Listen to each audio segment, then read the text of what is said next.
wala akong script.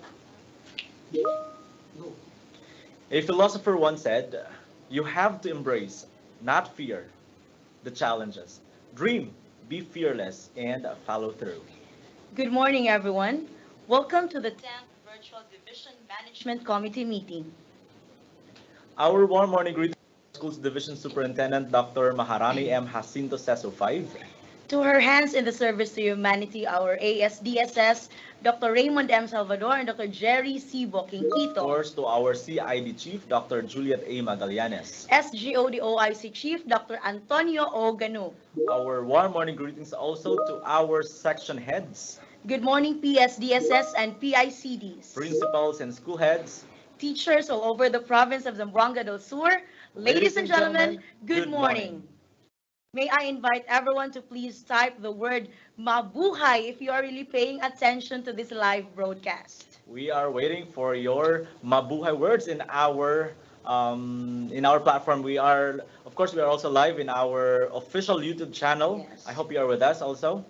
So please type the word mabuhay. All right. So to formally start this meeting, may I request everyone to show respect as we sing our Philippine national anthem, to be followed by an invocation and the singing of the Zamboanga del Sur March.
Mga kababayan, ang pambansang awit ng Pilipinas.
Our Almighty God, loving Heavenly Father, at this moment we pause from our worldly worries and seek your guidance and protection.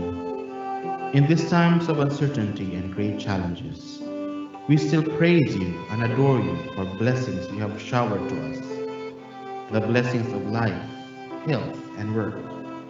We are also thankful for the opportunity to ask forgiveness of our sins. We have many sins, dear Lord. Nothing is hidden from you.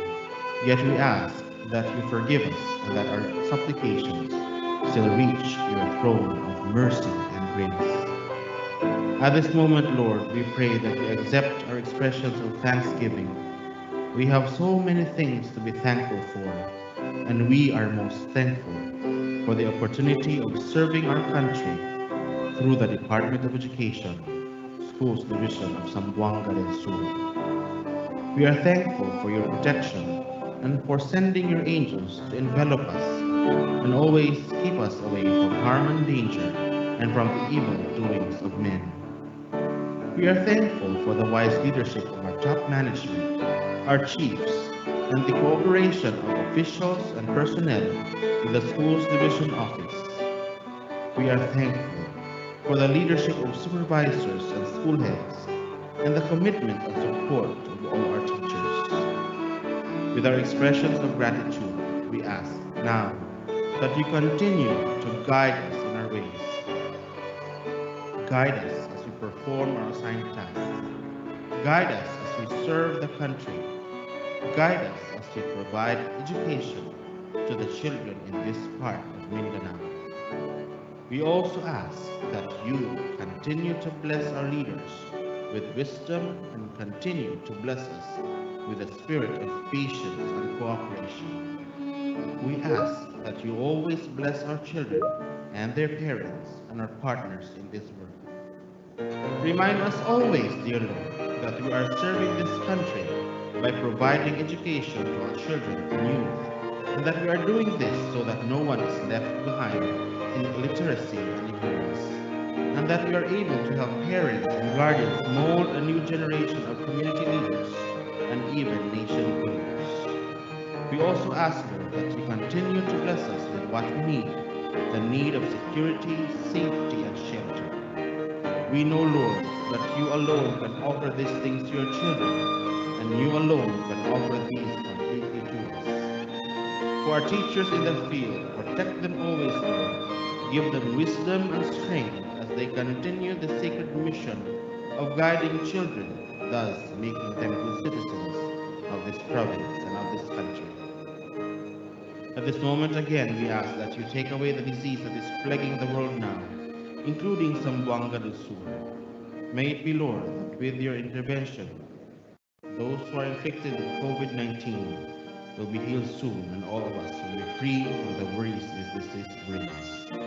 At this moment, dear Lord, we yield to your power, your loving kindness, and your will. All these things we ask, in your name we pray.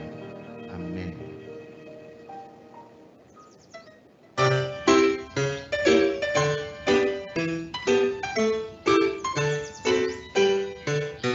With fair shores and mountains filled with treasures, on each land where dreams unfold, its people marching on to progress, hearts undaunted, brave and true, hand in hand with brother Filipinos, Zamboanga will make you great. We'll work unceasing, without relenting, for country's might you can count on us. With fair shores and mountains filled with treasures, our rich land where dreams unfold, its people marching on to progress, hearts and daughters brave and true, hand in hand with other Filipinos, Zamboanga will make you great. It's easy without relying, for country's might you can count on us. Come to beautiful Zamboanga Sur, we'll come to God's great gift given to man. Share our joys and sorrows, join in the making of the wondrous land. Zamboanga Sur, the bountiful, beloved by all hearts, spirit and soul. We will live for you, we will love for you. Here is its arms among the Sur. Come to beautiful Zamboanga Sur, we'll come to God's great gift given to man. Share our joys and sorrows, join in the making of the wondrous land. Zamboanga Sur, the bountiful, beloved by all hearts, spirit and soul. We will live for you, we will love for you. Here is ours Zamboanga Sur.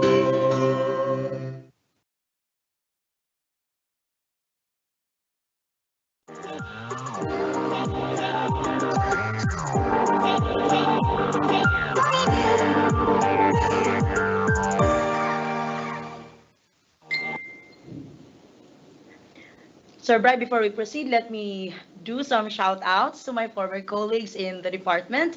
Hello to all my friends from Molavi Vocational Technical School of Molavi District and Bitina National High School of San Miguel District. Hello, ma'ams and sirs. Good Of morning. course, shout out din sa lahat ng mga teachers ng Vincenzo Sagon District. Magandang umaga po sa inyo lahat and thank you for joining us for today's 10th Division Management Committee meeting. And of course, sa lahat ho ng mga teachers sa buong Division of Zamboanga del Sur, sana po you are in areas na may malakas na Yes. internet signal because today, napakadami pong mahahalagang bagay na pag-uusapan and we want you to be informed with all of this. Precisely. If you have questions, please don't hesitate to type it in our chat box. We are live po via YouTube. All right. At this juncture, ladies and gentlemen, we will be welcomed by one of the most promising leaders in the division of Zamboanga del Sur. Friends, let's put our hands together as we welcome in this virtual meeting our ASDS, Dr. Jerry C. Boquinquito. Thank you very much, Ma'am Kathleen and Sir Brian. Good morning to our Schools Division Superintendent, Dr. Maharani M. Jacinto, CESO 5. To our Assistant Schools Division Sir Jerry. Superintendent. Yep. Am I heard? Sir Brian?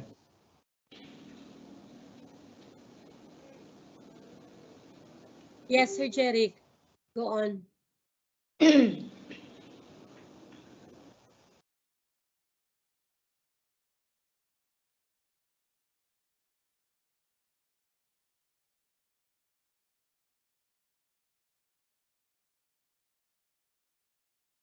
Hello, Sir Jerry was cut.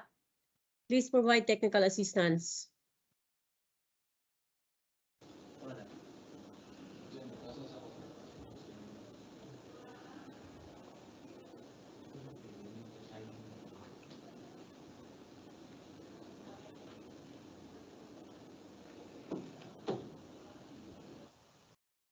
For our Assistant Schools Division Superintendent, Dr. Jerry Boquinquito, who is actually experiencing technical problem at the moment.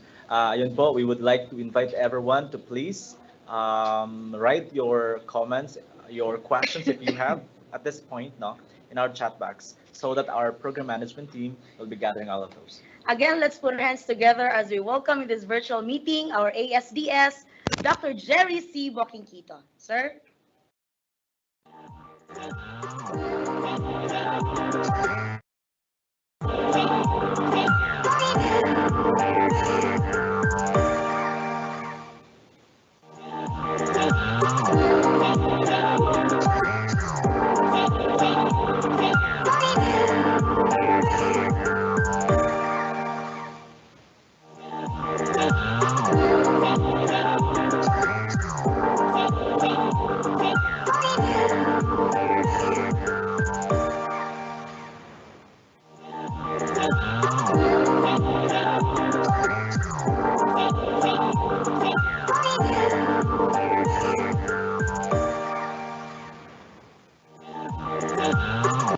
Thank you very much once again, Ma'am Kathleen and Sir Brian. This is take two.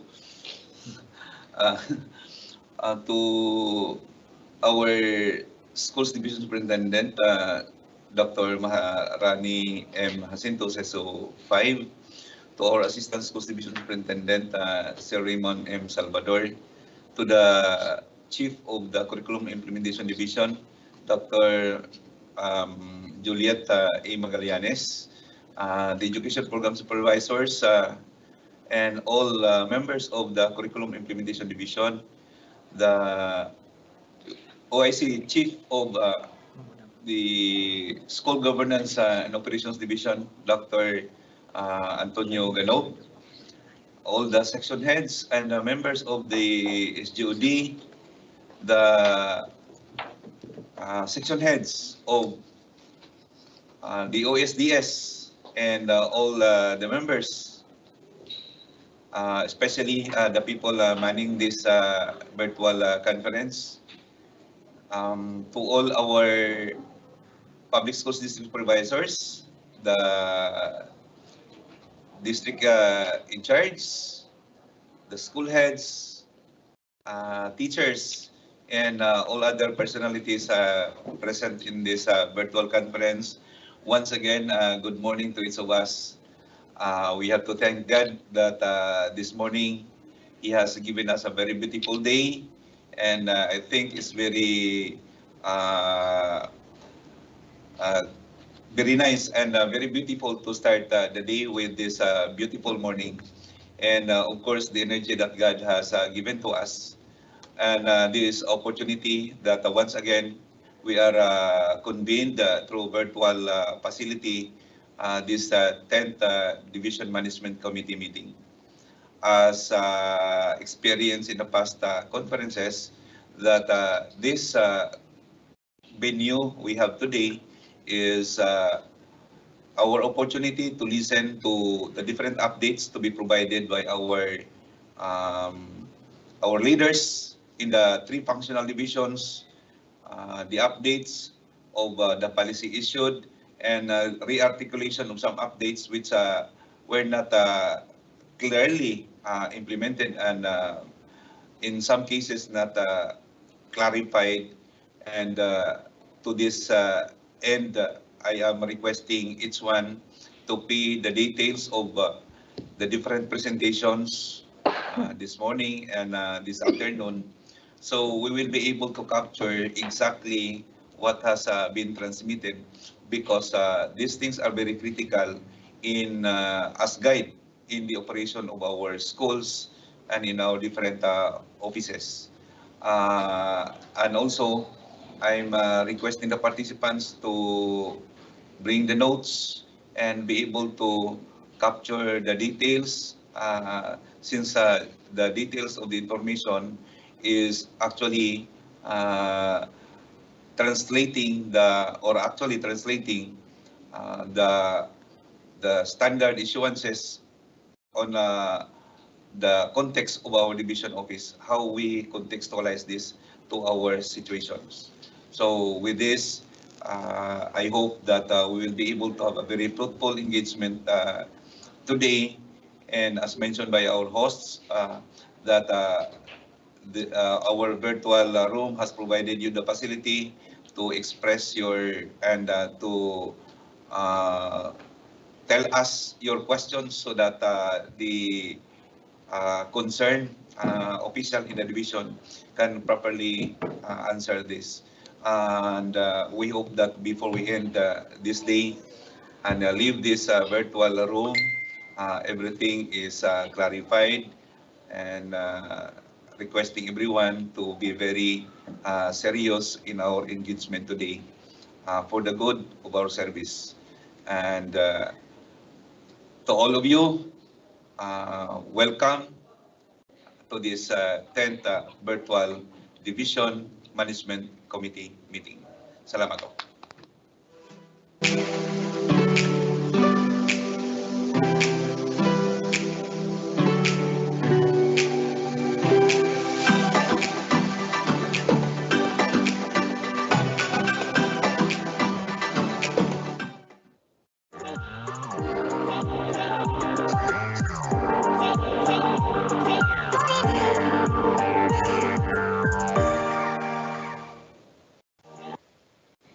Thank you so much, sir. That was our Assistant Schools Division Superintendent, Dr. Jerry C. Bokingkito. Ayan po, gaya na binanggit ni Dr. Bokingkito sa kanyang welcome address, kailangan po nating makinig ng mabuti dahil ang mga updates na ibibigay po natin sa araw na ito ay talagang makakatulong upang mas mapaunlad pa ang ating mga processes in our schools. You're absolutely right, sir.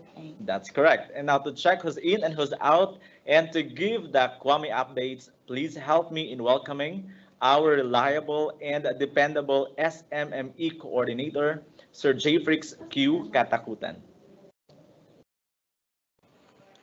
Thank you so much, Sir Bry and Ma'am Kathleen. Good morning, everyone. My salutations to our Schools Division Superintendent, Dr. Maharani M. Jacinto, CESO 5, and to our two ASDSS, Dr. Jerry C. Bokingkito and Dr. Raymond M. Salvador, to our CID Chief, Dr. Juliet A. Magallanes, and to our OIC, SGOD Chief, Dr. Antonio Oganuv, the rest of the personnel present in this Division Management Committee meeting. Good morning, everyone. During M&E coordinators, so there will be two links, no, for the attendance form. One link for the morning sessions, and another link for the afternoon sessions for this meeting. So we will be floating the link through our district SMME coordinators, and the link for the morning attendance will be opens at 10:30 a.m. until 12:30 high noon. And for the attendance link in the afternoon, it will be open at 4:30 p.m. until 5:30 p.m. So the links are also flashed on the in the screen, no, on the screen. So please do not fail to uh, submit your attendance through our online attendance form. So that would be all. Thank you. And once again, good morning. Back to you, Ma'am Kathleen and Sir Brian. My question is Okay. Thank you so much to our SMME coordinator in the division, Sir Jfrix Katakutan, for giving us the coming updates and for informing everyone on how our attendance will be monitored for today's demand call. all right, I think everybody is now ready for the updates and discussions to be presented by our personalities here in the division office. So let's start with, of course, nag-iisang AO5, the owner of the hashtag Karondayon. Let's give it up for our AO5, Zenaida E. Mago. Ma'am Dang?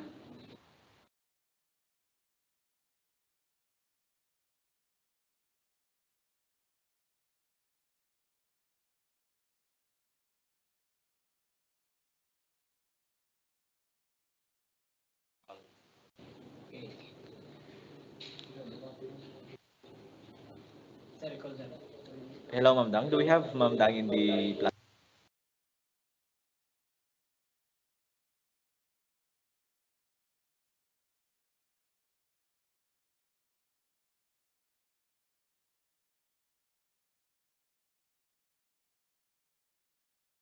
Hello, good morning. Hello. Hello, good morning. Good morning, Dan. Good morning.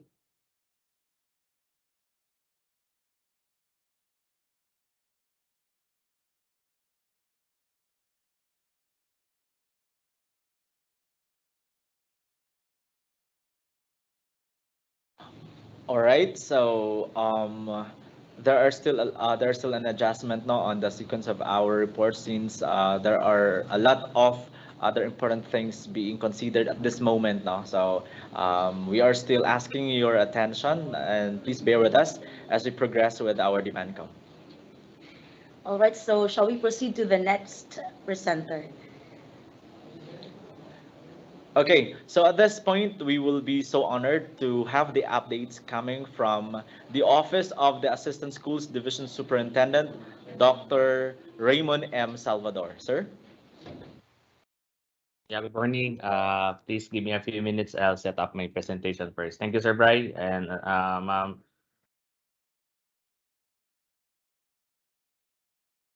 Everyone to please write down your questions at our chat box.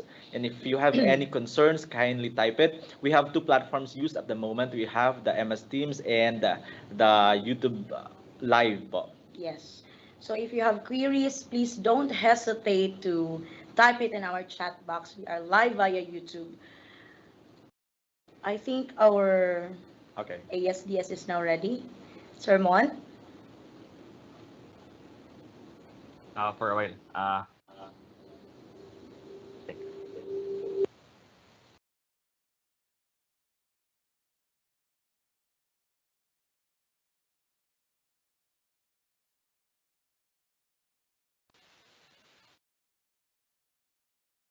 Is my is the slide already showing on the screen? I hope so. Sir, Uh, yes, yeah, sir. Yes. yeah. Thank you, Sir Jerry. Thank you. Good morning once again to our schools division superintendent, Dr. Maharani Jacinto, CESO 5. Good morning, ma'am. To my partner, Sir Jerry Bukingkito, the ASDS for Congressional District 1. To our Chief of the CID, Dr. Juliet Magallanes. Good morning, ma'am.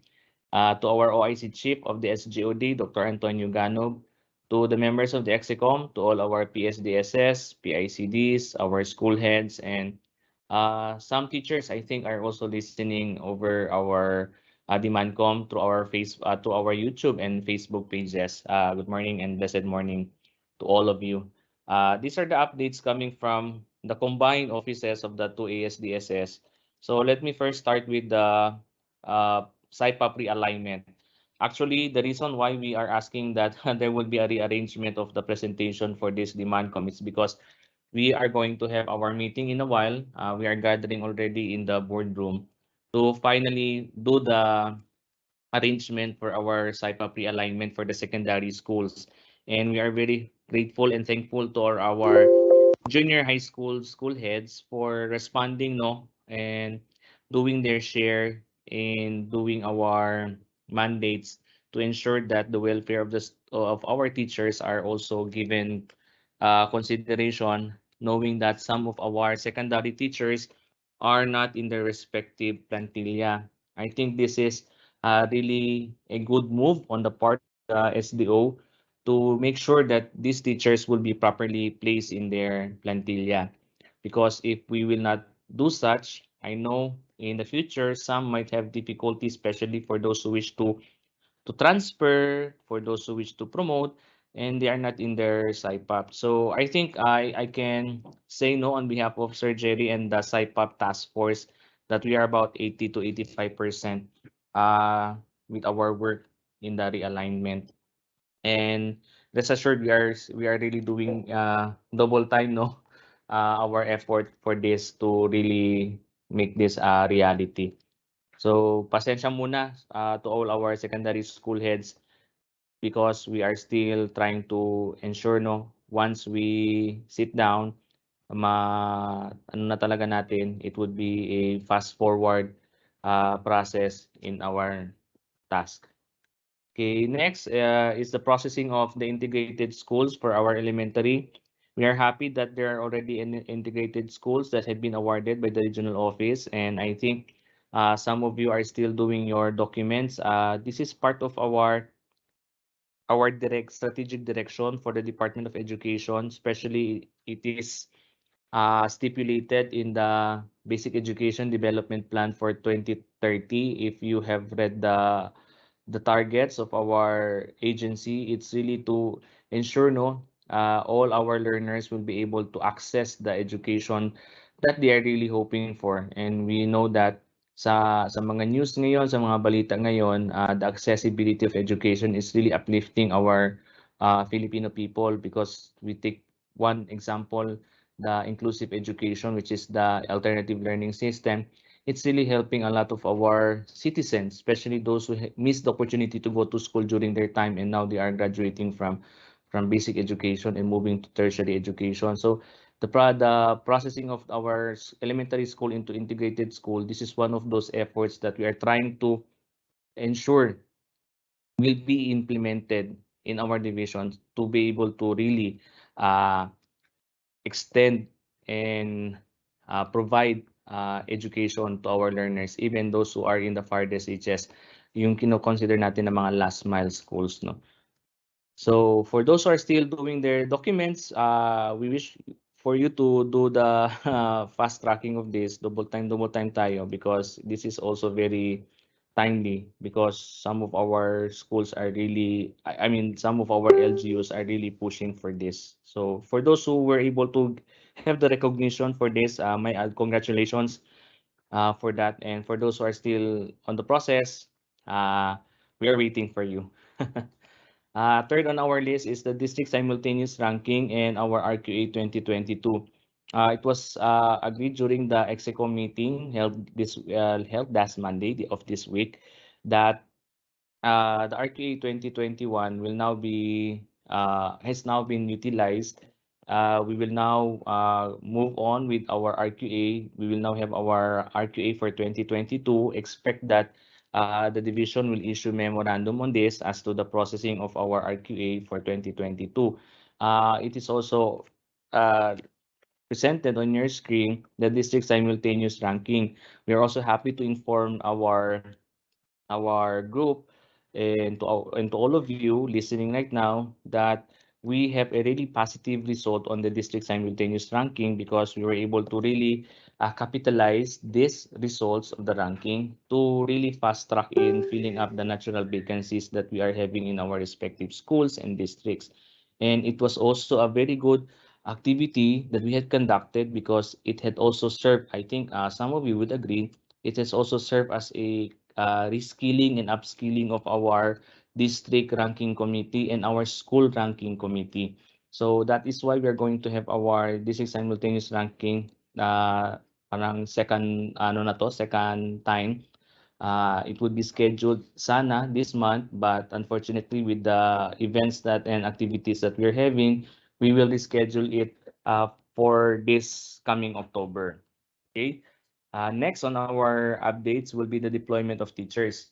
The division office has already started deploying our elementary school teachers, and it was noted that some of our secondary school teachers are already flocking the division office telling na kailan kaming tatawagan, bakit hindi pa kaming tinawagan.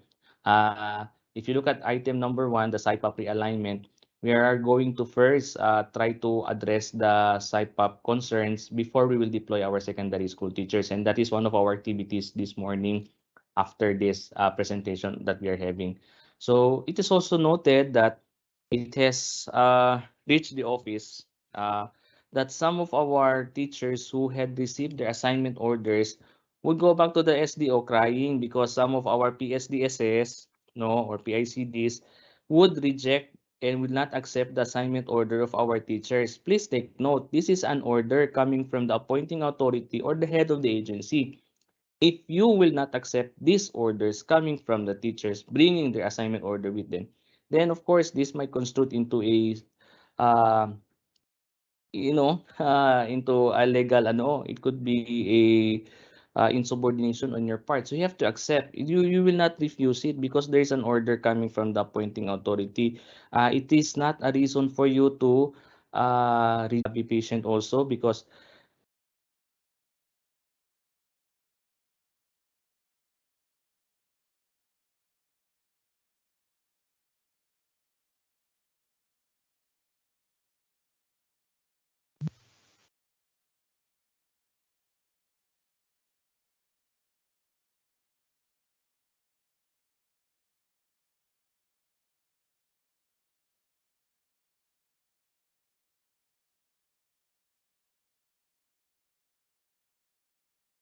pwede na ba ako mag-continue? Nawala. Okay, okay. Sige, sige. So please bear with us. Be patient sana as we are trying to really work out for the deployment of teachers because we are trying to really ensure that the teacher needs analysis of our division will really be achieved no, in this endeavor. Okay. Next update is the processing of fidelity ban. So right now, the office of the two assistant superintendents are signing for and on behalf of our superintendent your request for the renewal and application of your fidelity ban.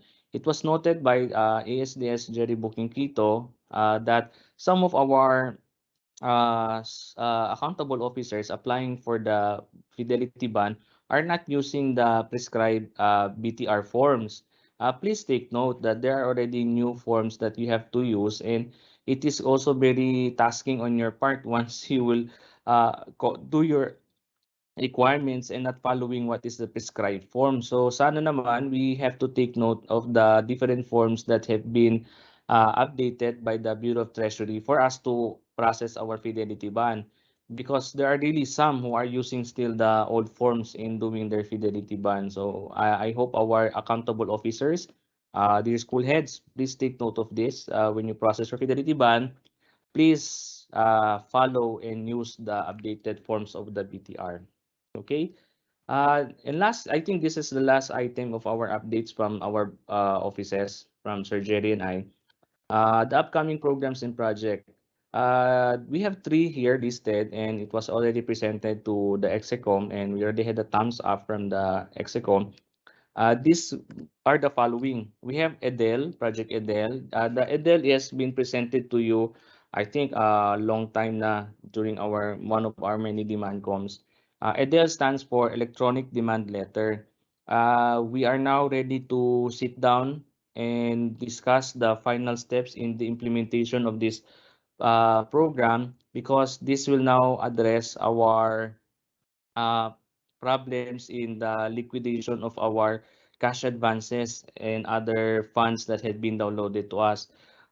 This electronic demand letter will not only be covering the school heads, no, but all those who have been downloaded with cash advances or with funds to support mga special programs natin, they will be under the project, because we want to ensure that there will be timely, not only up-to-date liquidation from our accountable officers and those people who will be downloaded with funds. And we are not trying to scare you or what, but we are trying to help you practice. Kasi I know you have attended your instructional leadership program or your school leadership program, your SLP or your ILP. Many have already attended. 'Di ba, we have to practice judicious and transparent procurement. So when we do judicious and transparent procurement, then definitely it will not be a problem for us to do our liquidation on time. Once this has been in place, expect that there will be contactless issuance of demand letters.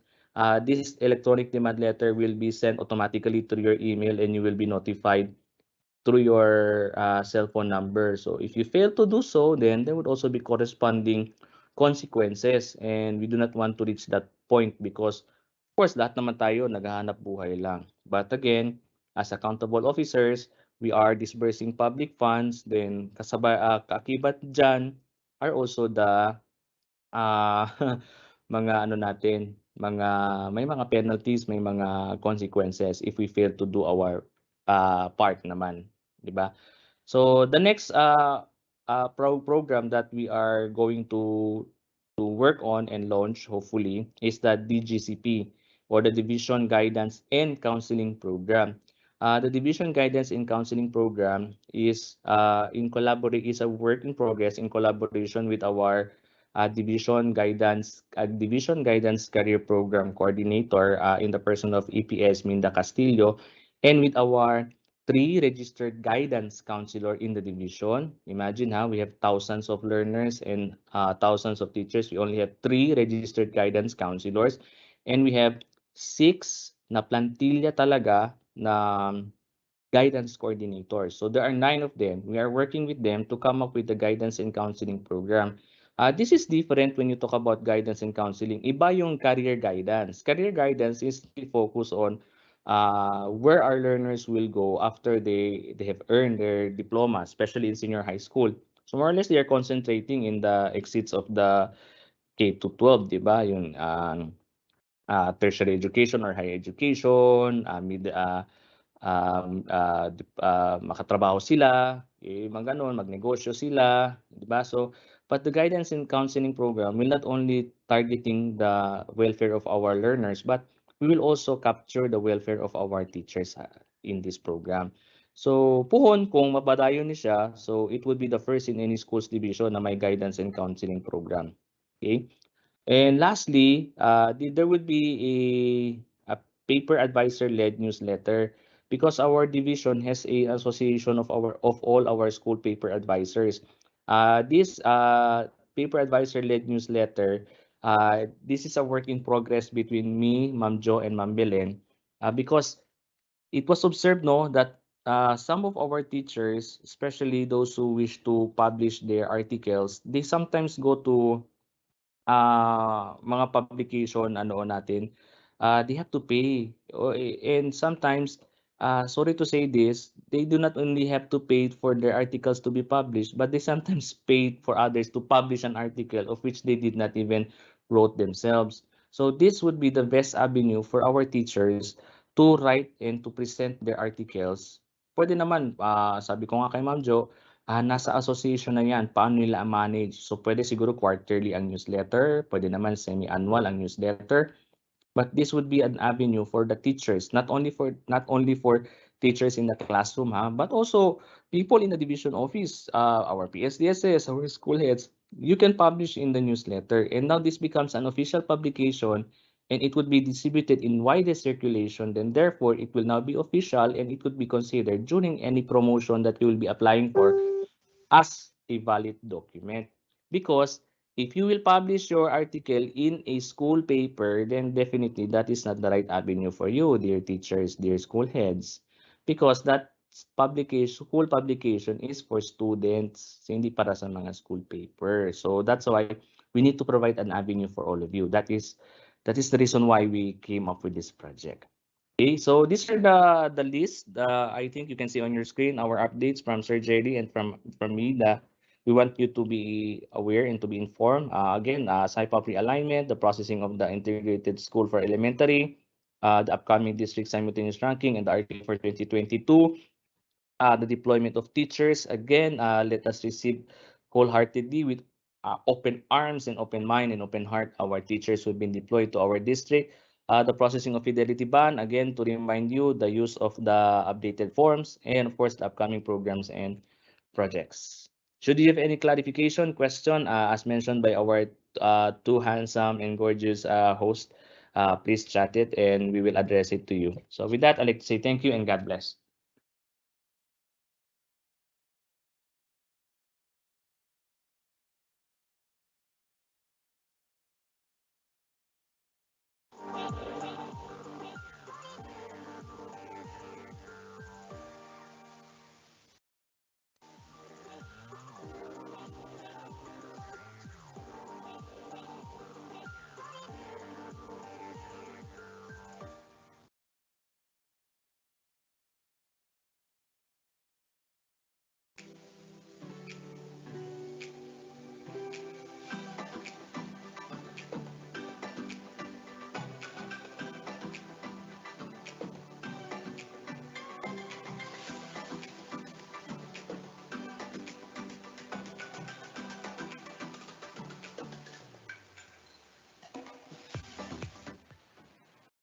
Thank you so much to our Assistant Schools Division Superintendent, Dr. Raymond M. Salvador, for the updates that will actually help our personnel in the field, reminding them on their responsibilities and also to help them understand the processes we have here in the Schools Division. All right. Now let's proceed to the next update to give us updates from the CID. Let's welcome the CID Chief herself, Dr. Juliet A. Magallanes. Ma'am?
Good morning and happy Thursday, everyone. I'd like to request all our supervisors, our principals, and school heads to take note some of our important concerns because There are previous issuances, policies that we need to discuss just to remind our school heads as to how curriculum will be implemented for this school year. So allow me to start my report by presenting to you the strategic directions of the Department of Education for 2022-2023, and this is actually stipulated in the Basic Education Development Plan of the Department of Education. Now, here are some of the critical reforms needed to support the achievement of targets. Why do we need to include this? Because all our programs, all our activities, projects will be anchored on this. In fact, we are now into the revision of our Division Education Development Plan, and I know that all our school heads will also revisit the school improvement plan, 3-year school improvement plan, and the strategies, activities will be interpreted through the annual implementation plan. Now, the first is policy on optimal contact time of teachers in teaching. This is very important because we need to remind our teachers. We used to implement the blended program, the homeschooling, and now we are into in-person classes. So another one is improvement of class size through appropriate planning standards. Perhaps smaller class size, because prior to the pandemic, we used to follow the 45 ratio and a maximum of 55 this time to abide IATA protocols. So we need to just consider smaller class size. And then immediate implementation of career progression for teaching and non-teaching personnel. And then policy on blended learning approach. Targeted professional development programs for teachers and non-teaching personnel, just to be able for our teachers to improve. We need the central office has this particular policy to address the ability of our teachers in terms of instruction. And then standards on ICT integration in teaching learning. There will be specific standards that will be issued again by the central office on ICT integration, specifically in teaching learning, most on the focus on technology factor. And then 7, critical reform is accelerated implementation of critical support services to improve resiliency, the psychosocial and mental health intervention, the child protection, the nutritional status of learners, and number 8 is decentralization of program management. So the specific strategies focused area of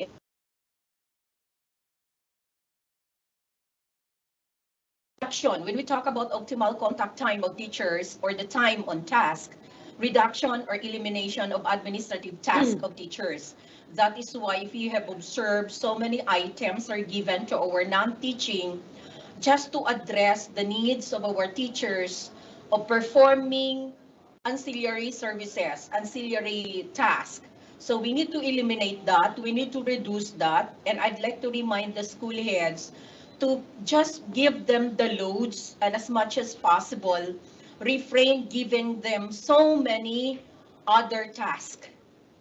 The next is rationalization of the role of education supervisors and district supervisors to school operations. This is relative to the Philippine professional standards for district supervisors, and we need to be properly oriented as to our terms of reference, our duties and responsibilities, because in RA 9155 before, the supervisors will really focus on instruction, and this time there are other duties and responsibilities that we need to undertake, which also focus on governance. And the rationalization of assigning ancillary services to teachers, and then rationalization of involvement of teachers in national, regional, and division activities, particularly the sporting events and contests. Kasi pag nagsagawa tayo ng mga sports activities, ang dami pong mga tournament managers, mga referees, yung mga coaches natin na nag-a-attend at nawala sila sa klase 1 to 2 to 3 or even 5 days because of the sports activities or yung mga practice nila sa different events. So another one is hiring of non-teaching school personnel to handle administrative tasks and reduction of the number and data fields in the existing school forms and fully integrate in the LIS. So there is again another issuance from the Department of Education, a policy stipulating the reduction of the number because before the pandemic, there were so many school forms that the teacher has to accomplish. So school forms, I think the planning office, central office is into the reduction of the number and data in the existing school forms. And number 2, critical reform is improvement of class size through appropriate planning standards, the smaller class size, study and planning standards for possible enhancement of existing standards on class size. And then third, clear career path for teachers and improvement in welfare programs. What are the specific strategies? Immediate implementation of career progression for teaching and non-teaching personnel, welfare and benefits packages, and equal opportunities for professional development. And then there's again another policy or strategic reform, the blended learning and approach guidelines, issuance of new policy guidelines on blended and learning approach. And another one, targeted capacity development programs for teachers, non-teaching personnel, and school leaders. The special focus on the following capacity development areas. First, effective teaching and reading numeracy, socio-emotional, and 21st century skills. So these are the most important things that we need to focus, especially in the implementation of curriculum. The reading, numeracy, socio-emotional, and of course the 21st century skills. Then effective school leadership skills for school heads and contextualizing learning experience for diverse learners. For ICT integration in teaching learning, issuance of policy guidelines on integrating ICT in teaching and learning. For the accelerated implementation of critical support services to improve resiliency, the psychosocial and mental health intervention, child protection, nutritional status of learners, the specific strategies include institutionalization, integration of mental health program in curriculum. So another one is strengthen the implementation of child protection policy and the rationalized school feeding program to address immediate real need for the intervention. And then another reform, decentralization of program management, issuance of revised planning and budget strategy policy, and then another issuance of monitoring and evaluation framework, and expand the use of PMIS to school MOE. At present, the division is just utilizing the project management information system. And this time, this will be extended to all our schools in the division through monitoring the implementation of their school MOE. The implementation of the different activities through the school MOE. And this will be properly monitored, not just the division office, but the central office through the PMIS. And then improving the quality and addressing bottlenecks in the availability of learning materials, establishment of strategic warehousing, redeployment, replacement mechanism of LMs, and establishment of reliable quality assurance of LMs. This time we are only we are just using the localized materials in conducting the quality assurance, but this time the central office will really establish a reliable quality assurance to all our learning resources. And then third, addressing the situation of disadvantage in remote and last mile schools.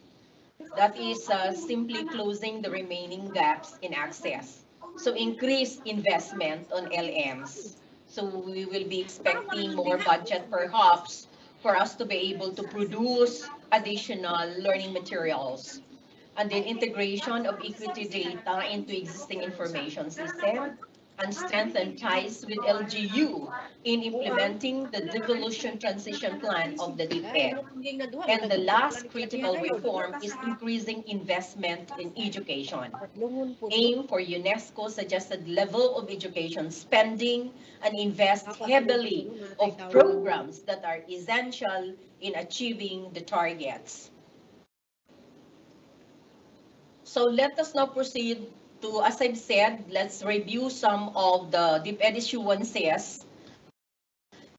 First, the DepEd Order 21 series of 2019. This is about policy guidelines on the K-12 basic education program, particularly on time allotment for in-person classes. We would like to remind our school heads, please, if you will request your teacher to prepare the master class program, see to it that what will reflect in your class program is your name prepared by the principal and not the name of your teacher. Okay, for the kindergarten, the reason why we are really giving you, because this serves as your sample when you prepare the kindergarten master class program. Para naman po, hindi na mahihirapan itong mga supervisors natin sa career review. Ang dami pong trabaho yung mga education program supervisors natin. So I think this is now the role of the district supervisors to look into the arrangement of the subjects as well as the time allotment. This is in preparation for the in-person classes that will start 100%, take note, 100% in person comes November 2. So for kindergarten, the subjects are being arranged here, kinder daily activities, blocks of time, and also time allotment, number of minutes daily. So arrival, meeting time 1, work period 1, meeting time 2, and then recess, and then so on and so forth. So let's proceed to grade 1. Now for grade 1, mother tongue, and there's a corresponding number of minutes for first semester and second semester. For mother tongue, that's 50 minutes from grade 1 to grade 3. Filipino, 30 minutes again. Grade 1, first semester and second semester. But in grade 2, Filipino has 50 minutes. Including grade 3, and then English, second semester, 30 minutes, and grade 2 and grade 3, 50 minutes. For mathematics, that's grade 50 minutes. Now in Araling Panlipunan, this is only administered in 3 days, and the remaining 2 days will be spent for the ESP.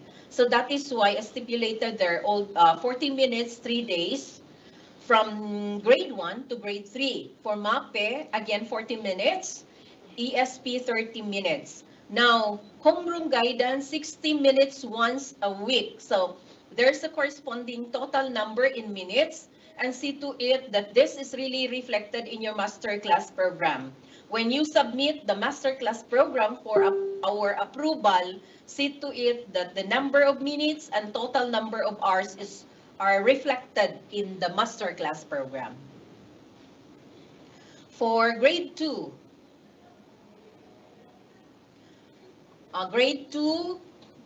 this is also our sample class program for grade 2. Now 50 minutes, mother tongue, Filipino, and English, including mathematics and science, and 1 day for homeroom guidance. The rest of the subject, like Araling Panlipunan, 40 minutes, and reading and writing, there will be a separate 30 minutes for reading and writing. Why? Because we do not just simply focus on reading, but we need to include writing, because we found out during our monitoring that there are plenty of our grade key stage 1, from grade 1 to grade 3 na hindi pa talaga marunong sumulat. So even senior high school, meron din tayong problema dyan. So science, 50 minutes. For weekly class program for grades 4, 5, and 6. Pwede kayong mag-screenshot just to para guide ninyo yan, yung mga school heads natin. Sa Filipino, sa grades 4, 5, 6, that's 50 minutes actually. Typographical error lang yan. Hindi yan 60 minutes ha. That's 50 minutes, English 50, Math 50, Science 50. Again, Araling Panlipunan grades 4, 5, 6 is 40 minutes. And then again, 1 to 1:30 is allotted for our CNR and our DEAR program, our reading program. Now for TLE, that's 50 minutes. And MAPE, from Monday to Friday, that's again 40 minutes. For homeroom guidance, once a week, that's 60 minutes. And the remaining 1 hour will be spent for your remedial. Okay. For our junior high school, 60 minutes, all learning areas, of course, except, yes, all learning areas. So there will be 30 minutes again for our reading program, for our CNR and DEAR, and then 60 minutes for our homeroom. And then part of the curriculum is for our school to implement the elective or other curricular offerings. So that will be used in that particular period, the 60 minutes, because homeroom will only be spent for one day. 60 minutes once a week, and the remaining, like Tuesday to Friday, you will have your elective. Now, the subjects, Filipino, Science, Math, English. To remind again our school heads, MAPE and TLE may be interchanged in the schedule within the day or week as long as the 4-hour in a week time requirement shall be met.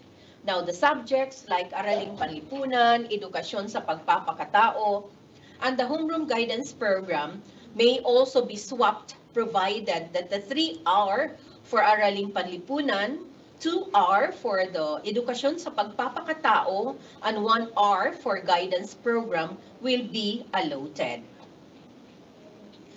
Now, another, signatories of masterclass program. So you will not keep on asking, sino bang magsasign dito, Chief? Okay. I'd like to request especially those supervisors who are out of town, also attending LGU matters.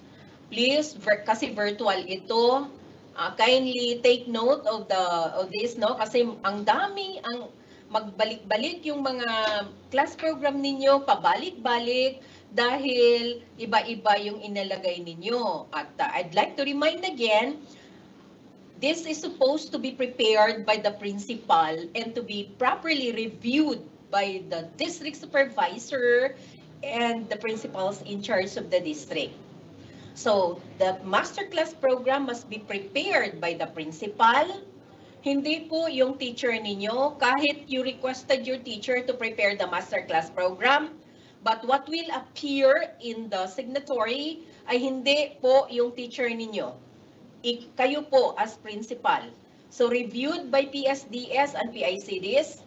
And again, I'd like to remind the district supervisors that please do not just affix your signature without also looking into the arrangement or the subject or the teaching loads. Okay? So, noted by the surrogate APS, recommending approval, yours truly, and to be approved by Assistant Schools Division Superintendent for large division. But since the division of Zamboanga del Sur is classified as large division, so this document will be approved by the ASDS. Then, you need to attach as well the SF, the School Form 7 for the teaching load validation. Titingnan natin kung marami ba yung mga ancillary services na ihahandle ng teacher o nakatutok ba yun sa teaching loads nila. Kasi we found out that some of the teachers are no longer handling classes. kasi ginawang coordinator lang lahat ng mga programs. Okay? So PSDSS, PICDs again are requested to review. So yun na nga, you need to review the teaching loads of teachers before you submit that document to the division office. And I'd like to remind also the junior high school and the senior high school, please have it reviewed by your PSDS before you submit that here in the division. Now let's proceed to the sample senior high school class program. This time again, kasi more than 2 years tayong walang klase, so kailangan natin na ibigay at i-review at ibalik at ipakita yung ating schedule ng ating prospectus para sa ating senior high school. So for academic track, science, technology, engineering, and mathematics STEM. Now, for you to be properly guided, ask a copy of the prospectus from our education program supervisor in charge of senior high school, Dr. Glenn Saison. Kasi ibinigay na po namin ito, pero para bagang nakalimutan natin. When we ask the principal as to the schedule, they still need to wait for their senior high school coordinator para makapagbigay ng tamang sagot. So this time, this serves as your guide, senior high school. So no need for us to discuss this because there are corresponding number of minutes and subjects are also arranged here. We do not want you to create another master class program which will create confusion, especially among our education program supervisors who are also assigned to validate your master program. That's for the science technology or the STEM. Then again, for after the second semester, the first slide is for the first semester, and this is our proposed prospectus for the second semester. Now the next slide is humanities and social sciences. Now, for the first semester, ito yung mga subjects na i-offer natin with 80 minutes and a total number of hours, 620 for grade 11, and there are also subjects for grade 12. For second semester, okay, here are the subjects that will be implemented for the second semester. The reason why we're giving you this prospectus kasi gusto natin na unified yung ating master class program. And please inform your private schools as well. So we'd like to request our district supervisors, when you provide technical assistance, kindly orient our private schools to also adopt this. Kasi mahihirapan po tayo na we are implementing this unified master programs.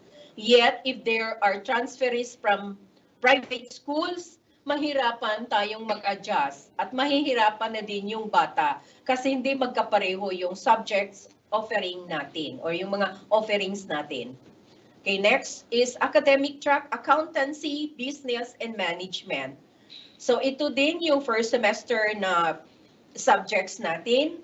Okay, with 80 minutes again for first semester and another 80 minutes the same for first semester. And for the second semester, meron tayong prerequisite itong FA1 and FA2. And then yung OM is prerequisite in principles of marketing. And then FA1 and FA2 are also prerequisites of business and finance. And all specialization subjects are prerequisites of the BESR. Please take note of that. So the core subjects, total number of subjects, 15 subjects with 1,200 hours. And then for our applied subjects, there are 7 with 560 hours. For specialization, 9 subjects, 720 hours.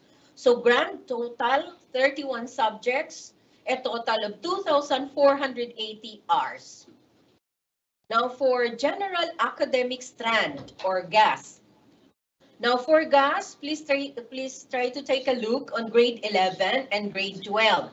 Now, the same, no? First semester and second semester, 80 minutes in all learning areas. Now, let's proceed to second semester. Now, for second semester, core subjects again, 15 subjects, applied 7 subjects, and 9 subjects for specialization. Now, in GAS, any from the social sciences, that's 18 minutes, and then OM, or any specialization from the ABM strands, equivalent to 160 hours, and then the PPG, or any specialization from the UM strands, and electives 1 and 2 from any of the TVL specialization, 160 minutes, and then for the DRRM, that's 18 minutes. For art and design track, meron na po tayong mga tatlong special SPA schools aside from the Aurora National High School, our main SPA. There's again another one, the Tabina National High School, and the extension classes of our SPA. Now, for the SPA, grade 11 and grade 12, okay, with 80 minutes again, except only for physical education with only 20 minutes. Total number of hours, 660, include for grade 12, that's only 580 hours. For the second semester, core subjects 15, applied 7. Now for specialization, 9 subjects, 720 hours for specialization, a total of 9 subjects, and then 31 subjects, 2,480. For the TVL track industrial arts, okay, we will just flash this to you as your guide, and I hope naka-screenshot na yung mga principals natin para this serves as your guide in preparing your masterclass program. So the total number of hours, as we look at it for first semester, meron sa AFA or Agri-Crop Reduction, NC2, and then Agri-Crop Reduction the same, NC2 for grade 12.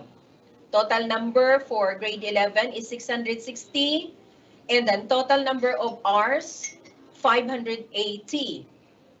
For the second semester, the core subjects, 15, our applied subject, 7.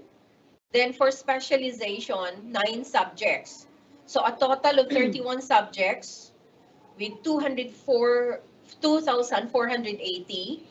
And then for the specialization for grade 11, that's shielded metal art or SMAU, welding, NC1, with 320 hours, and grade 12 SMAU, shielded metal art, welding, NC2, 320. So work immersion model 1, 160, a total specialization of 800 hours. For electrical installation and maintenance, that's MAU. Okay, please, again, 80 minutes except physical education with only 20 minutes. A total number of hours, 660. And for grade 12, 580 for the first semester. For the second semester, 15 core subjects with 1,200 hours, 7 subjects for applied with 560 hours, and specialization 9 subjects, 720 hours. I'd like to reiterate, please take note of the number of subjects and the total number of hours. Kasi dito po tayo nagka-problema pagdating ng paghalimbawa, nagkandak na kayo ng graduation. Karamihan sa atin hindi nakapag-graduate, hindi inalaw kasi kulang ng time, kulang ng subject offerings. Okay? So ang specialization, 9 subjects, a total of 31 subjects with 2,480 hours. For grade 12, work immersion model A, 80 hours, 720 hours, total specialization. So grade 11, EIM, that's 320 hours, and grade 12 EIM, 5 to 8, 320 hours. For computer system servicing, for first semester, we have here corresponding number of minutes, and then typographical error yan kasi nalagyan natin ng agri-crop production. Okay, let's just focus on computer system servicing. Okay, so yan yung ating corresponding na number of minutes or number of hours, I mean, and then for the second semester also. Now, for the second semester, ito na yung mga number of core subjects natin, at least 15 subjects. So, school registrar, please take note of the number of subjects and the number of hours. Okay? I do hope talaga na wala na tayong problema pagdating ng closing sa graduation. Wala na talaga tayong problema in terms of this. And then applied, 7 subjects, and specialization, 9 subjects. For computer system servicing, that's in situ, 320 hours. For grade 12, please take note, computer system servicing in situ with 320 hours. And model A of the work immersion will also get 80 hours. A total of 720 hours. Okay, for home economic strand.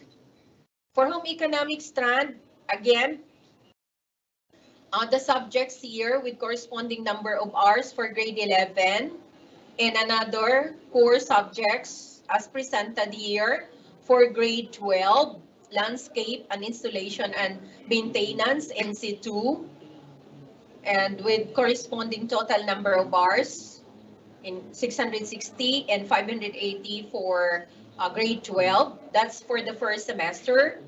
For our second semester, we have again 15 subjects for core, again 7 subjects for applied, and specialization 9 subjects. For our specialization for grade 11, Agri 1 A-D, Agri crop production in C1 with 320 hours. For grade 12, the LIM 2 A-D, landscape installation and maintenance in situ with 320 hours. In model A, work immersion 80 hours. For home economics, bread and pastry production in situ, food and beverage in situ, and hairdressing in situ. So here are the core offerings. The first semester, screenshot nyo na lang yan. And then the aquaculture for NC2 with 580 for grade 12, first semester. Now for second semester again, for core subjects, a total of 15 subjects, applied 7, 12 SDR for hairdressing, 1-4, that's 320 hours, and for work immersion again, that's 80 hours. For agri-fishery arts, agri-crop production, and organic agriculture. So here are again the different offerings. For the first semester, grade 11, please take note of the number of hours, 660 again. And for grade 12, it's 580. Now, for second semester, this is very critical kasi dito po tayo nagkamali at dito po nakukulangan yung ibang mga schools natin. At kawawa naman yung mga estudyante natin na hindi makapag-graduate, hindi makasama doon sa graduation dahil kulang sila ng units. Okay? Either sa core, sa applied, at saka sa specialization.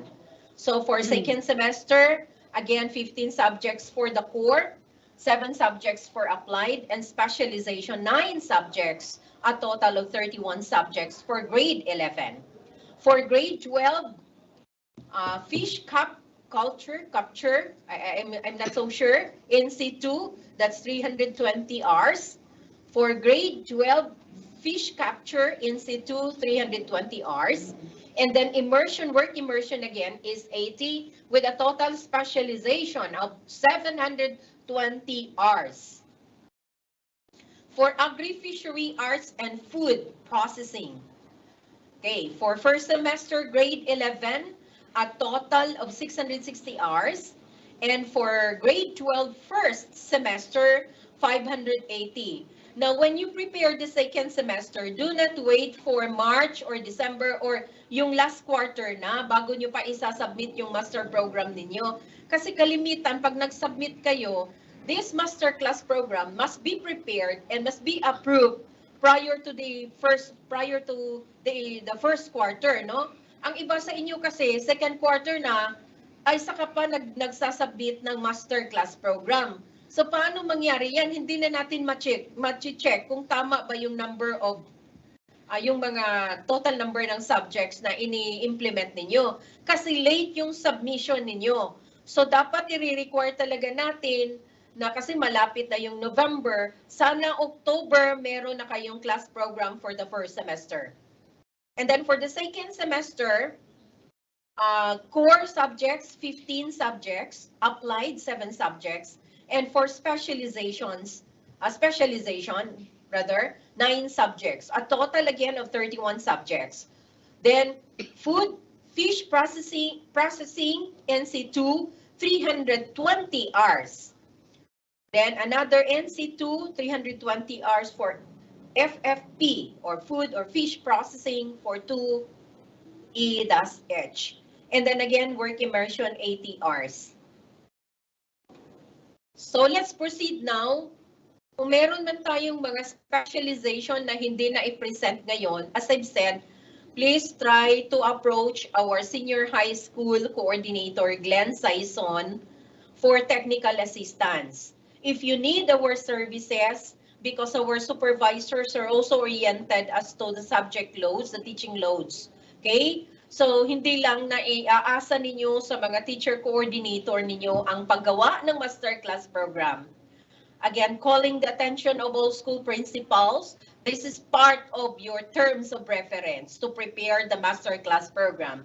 In other words, you owe to know what are those subjects offered during the first semester and for the second semester, and what are the subjects applied, core, and on specialization. Now, another one, teaching loads and assignments of public school teachers.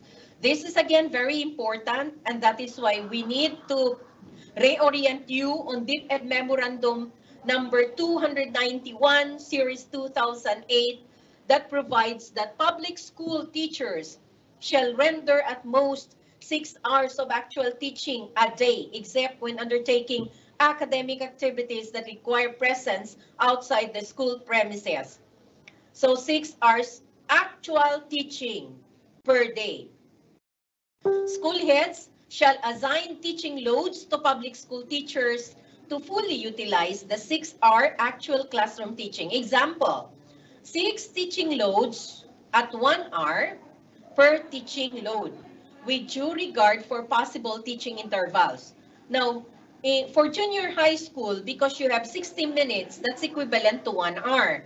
So in other words, a teacher has to handle 6 subjects at 6 hours a day. So all advisorship and or special assignments, like for example, if you are assigned as, if that particular teacher is assigned as an advisor, advisorship is equivalent to 1 teaching load or 1 load. In other words, if there are, the teacher has to handle 5 subjects plus 1 advisory class, a total of 6 loads. So, special assignments, for example, kasi inassign niyo yung teacher na maging DRRM coordinator, feeding coordinator, reading coordinator, at kung lahat-lahat ng mga coordinatorship ay ibigay ninyo sa kanya, take to 1 load only. So maunlod yun na itong mga maestra ana, kay naunlod na sila sa kadaghan sa atong mga other assignments. Okay? So that's equivalent to 1 load. So DepEd mo, a teacher with 6 hours of actual classroom teaching or equivalent to yung remaining 2 hours kasi 8 hours to comply with the 8-hour work day by engaging in the following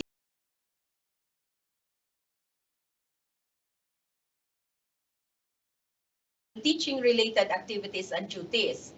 What are those? So first, preparation of the DLP, preparation of the DLL, the weekly learning plan, the action work plans, the learning activity sheets, instructional materials, evaluation, and assessment tools rubrics.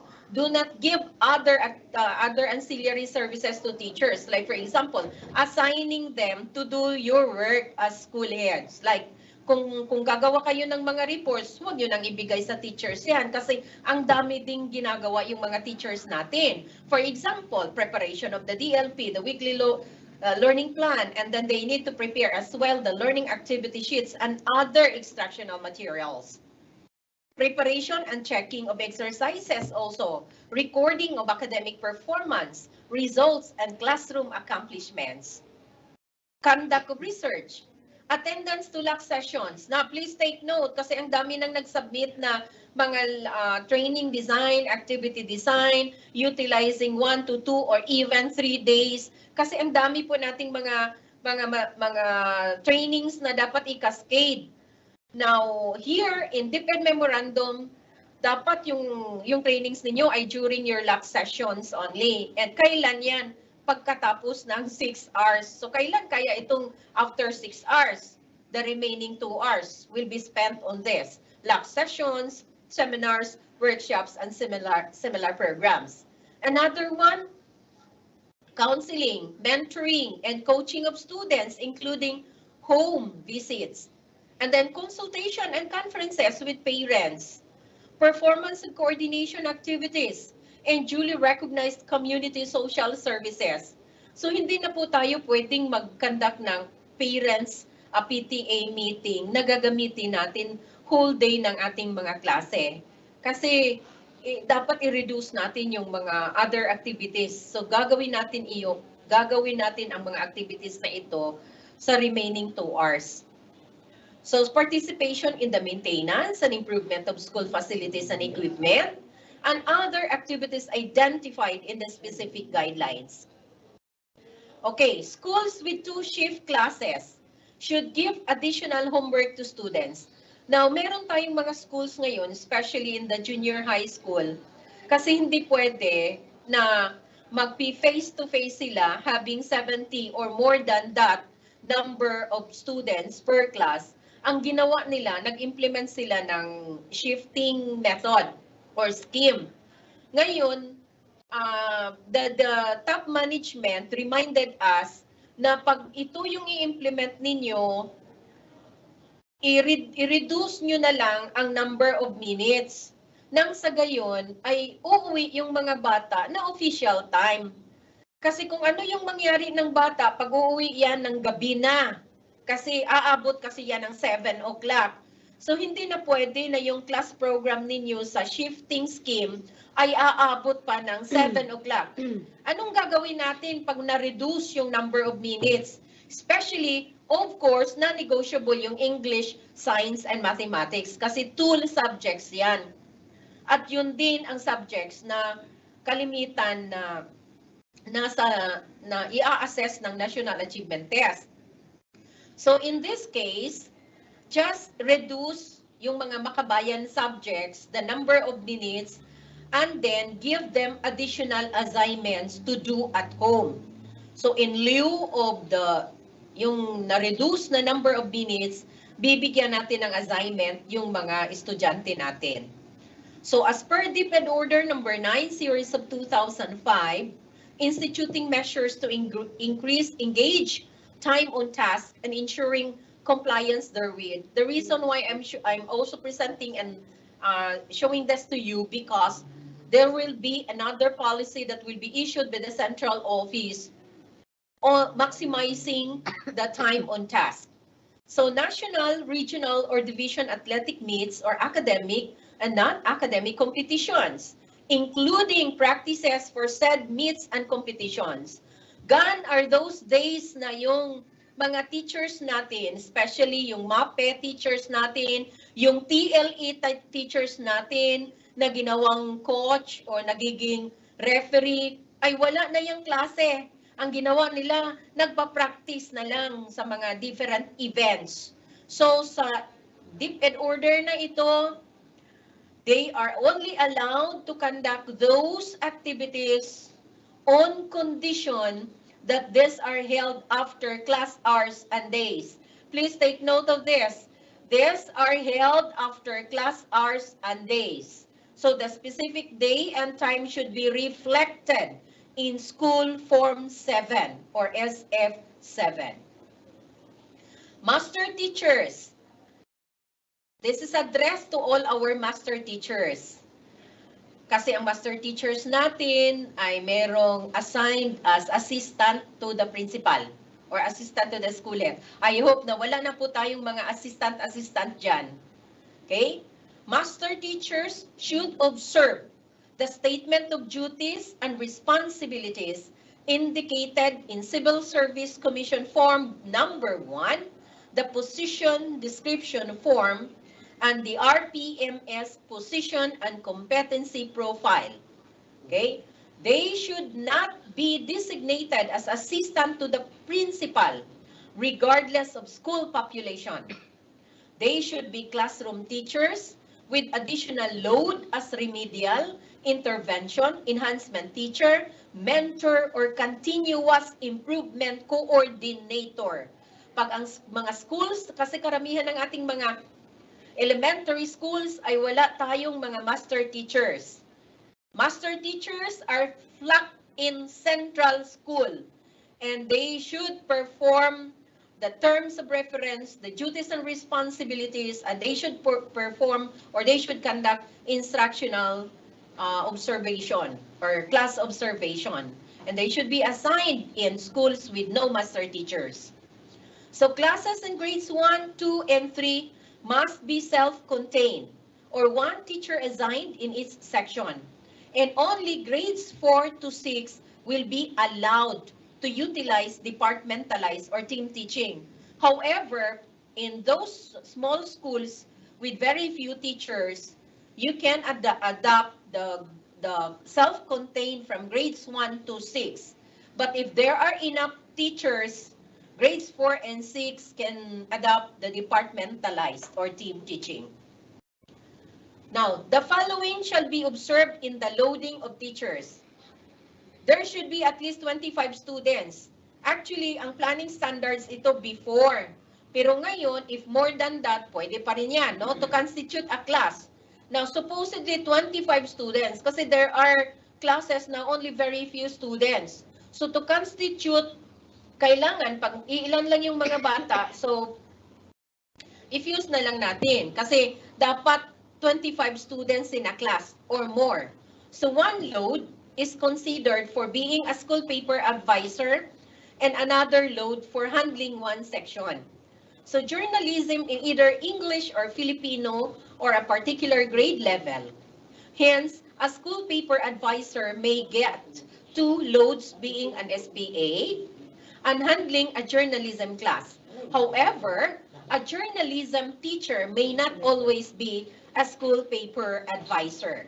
So only one teacher shall be assigned as SPA in a school who shall take charge of English and or Filipino publication.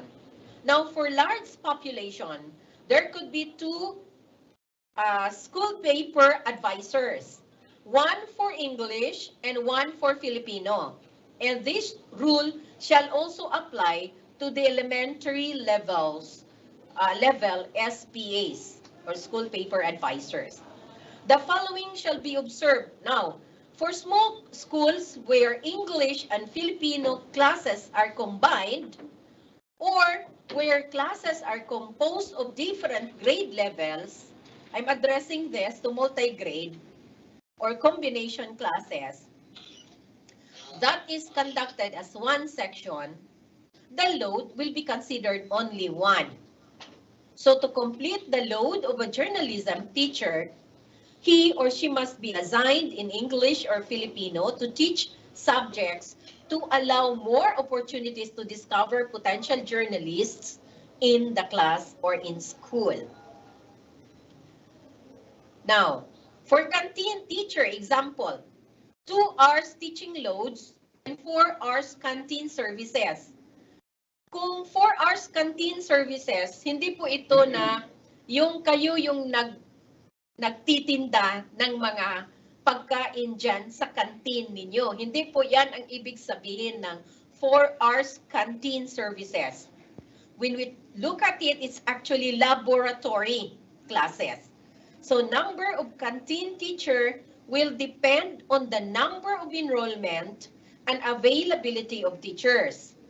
The specific duties are stipulated in DepEd Order Number 8, Series 2007. When you designate a canteen teacher, see to it that his or her duties are also stipulated in that order, and your reference would be DepEd Order Number 8, Series of 2007, Revised Implementing Guidelines on the Operation and Management of School Canteens in Public Elementary and Secondary Schools. Now, teacher librarian, especially yung mga LR coordinators natin, kasi meron tayong LRMDS coordinator in school and LR coordinator in the district. Now, 3 hours teaching and 3 hours library duties. So the number of teacher librarian may vary on the number of enrollment. Now, teacher property custodian, kasi meron din tayong ang mga designation nila ay talagang science sa division office. So 2 to 4 hours teaching loads. Hindi na pwede na walang trabaho ang ating teacher property custodian. Kasi hindi naman lahat ng oras at lahat ng araw at lahat ng panahon na meron silang trabaho. So at least they should manage the 2 to 4 hours teaching loads. The school population as stipulated in DepEd Memorandum Number 326 8 Series of 2009, entitled Guidelines on the Grant of Vacation Service Credits to Teachers Designated as District or School Property Custodian.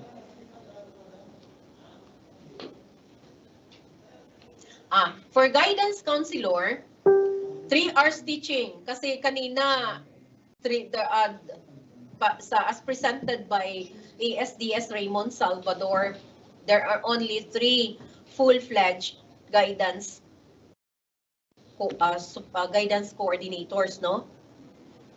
Guidance counselors. So, I'm sure schools, meron din kayong dinesignate na guidance teacher. So, itong guidance teacher ninyo will have 3 hours teaching loads and 3 hours guidance services. The number of guidance teacher may vary again on the number of enrollment. Ang one guidance teacher will manage 500 students. So if you have 1,000 or more than 1,000 population, the ratio is 1 guidance coordinator to 500 learners. That 1 guidance coordinator will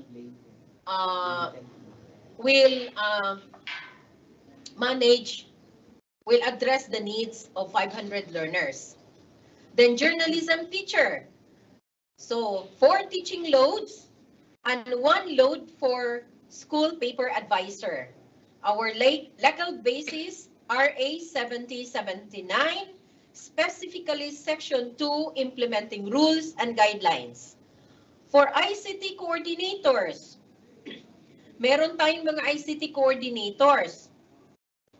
And as stipulated in the guidelines, 2 per district. 1 in the elementary and 1 in the secondary. So 2 but not beyond 4 hours teaching loads.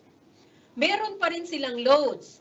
2 but not more than 4 hours teaching loads. Our reference, DepEd Memorandum dated June 26, 2019, signed by Yusek Alain Pasqua. wala pa po tayong bagong issuance dito. Okay. Elementary, secondary school head teachers, and department heads and secondary and elementary principals 1 should be given 2 to 4 teaching loads if they handle less than 14 teachers. So schools, yung mga TICs natin, yung mga head teachers natin, yung elementary, yung department heads natin, must be given loads if they are handling less than 14 teachers. They should be given 2 to 4 teaching loads. DepEd Order 39 Series of 1990 also states that master teachers should concentrate on the given full teaching loads, except those with special projects or researchers, in which case a minimum of 4 teaching loads is given. Now, I do hope na lahat ng ito ay na-capture ninyo kasi dapat you will orient your teachers, you will orient your school heads as to how to prepare the masterclass program. For DepEd Order 39 Series of 1990, Deployment and Assignment of Public School Teachers, as amended by DepEd Order 350 Series of 1994. This is about the guidelines for teaching assignment in the intermediate class, as well as secondary teachers. Now, for language and science laboratory teachers, may be given a minimum of 6 teaching loads. Bakit minimum na 6 teaching loads yung language and science teachers natin? Kasi noon, uso pa yung mga team writing, di ba? Pero ang daming gagawin yung teachers natin. Magpapareading pa yan at iko-correct pa yung writing skills ng ating mga kabataan. Kaya nga, only minimum of 6 teaching loads, but not beyond 8 loads for 40-minute periods and 4 teaching loads for a 60-minute period, but not beyond 6 loads. Other secondary non-languages and laboratory teaching loads shall be at a minimum of 7 loads at 40 minutes and a maximum of 9 teaching loads or a total of 360 minutes. Now, let's move on to the different programs of the Curriculum Implementation Division, our inclusive education, indigenous peoples education. Conducted action research on the utilization of Android tablets of learners, ongoing finalization of the manuscript, and then conducted workshop on quality assurance of contextualized learning activity sheets and storybook finalization. That was last May 25-27. And then again formulated the learning activity sheets quality assurance tools for use in doing the QA of LAS in the schools, districts, and division level. Crafted a unified template for LAS in the division, both English and in Filipino version. Published additional Subanen storybooks in the portal and other LRs. And conducted also virtual orientation on storybook division competition last September 20, 2022 to all our LR coordinators. Now for special education, here are our concerns. Updates, participants on upskilling of school heads on inclusive education training conducted last September 19, 2023. This is again to remind our school principals, those who attended the upskilling of school heads, like the principal of Mahayag School of Arts and principal of Tigbao CES, Bayog, Kumalaran, ang San Miguel. Your replenishment of your travel expenses, the funds will be, you will utilize the SPED PSF downloaded funds to the region for the reimbursement of your travel expenses. And then another thing, program implementation review and workshop on the preparation of PPMP, annual implementation plan, and SOB for the utilization of the Special Education Program Support Fund of calendar year 2022, cum taking of the division SPED coordinators officers. Please take note of this and kindly inform your SPED principals on the scheduled leave out training workshop for the preparation of the PPMP, AIP, and SOB, because all this will be reflected in the Project Management Information System, or the PMIS. So when September 28, 29, to be participated by all our school heads, recipients of the fiscal year 2022 SPED Program Support Fund. For mathematics again, math teachers to attend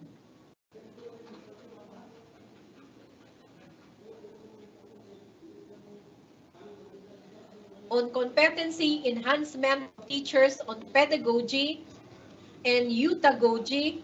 Actually, utagogy is self-learning. Self-learning.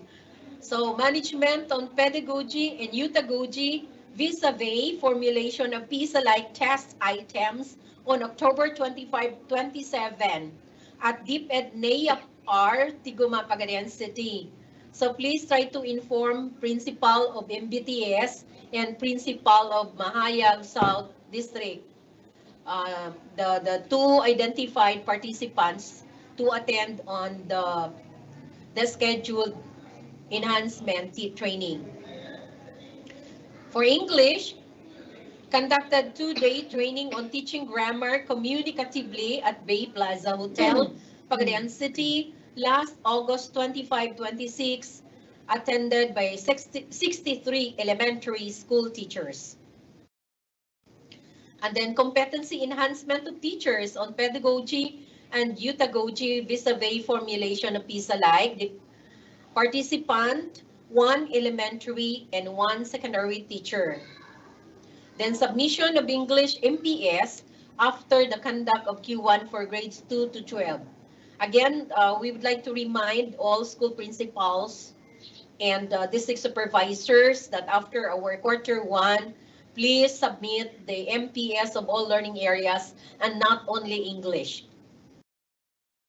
For our reading program, 2-day live-in convergence for Zamboanga del Sur Reading Advocates Co-Orientation on English Reading Kit Level 2 using digital technology. This is scheduled on October 13 to 14, 2022. Venue shall be announced later. Participants, elementary and secondary school teachers designated as District English Reading Coordinators. Administration of Early Grade Reading Assessment, or our IGRA, pre-test conducted to grades 1 and 3. Again, another reminder, October 13, 2022 is the deadline of submission of the result of the Division SMME. And then PhilErie pre-test conducted to grades 4 to 10. October 13, 2022, deadline of submission. So both the EGRA pre-test and the PhilErie pre-test deadline of submission will be on October 13 through your school monitoring evaluation coordinator. FM solar transistor radios.